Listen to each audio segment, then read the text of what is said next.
राज्यात मुंबईसह कोकण आणि पश्चिम महाराष्ट्रात मुसळधार पाऊस, जनजीवन प्रभावित.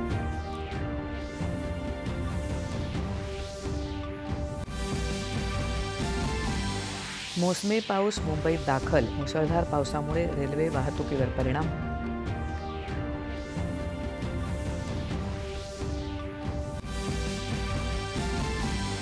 राज्यात अनेक भागात सुरू असलेल्या मुसळधार पावसाचा मुख्यमंत्री देवेंद्र फडणवीस यांच्याकडून सातत्यानं आढावा.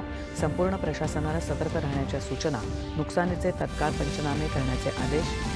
उपमुख्यमंत्री एकनाथ शिंदे यांनी मुंबईतल्या नियंत्रण कक्षातून घेतला पाऊस स्थितीचा आढावा. यंत्रणांना सतर्कतेचे निर्देश.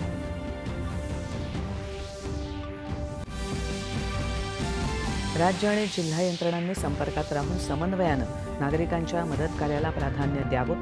उपमुख्यमंत्री अजित पवार यांच्या प्रशासनाला सूचना.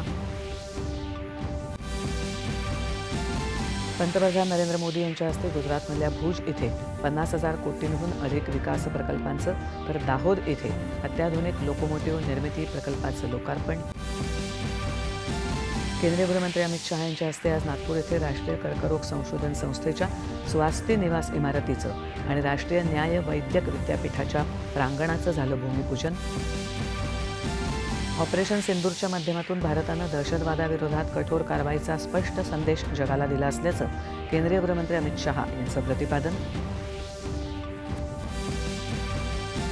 आणि ऑपरेशन सिंदूरनंतर सशक्त भारताचं नवं रूप जगापुढे आलं, मुख्यमंत्री देवेंद्र फडणवीस.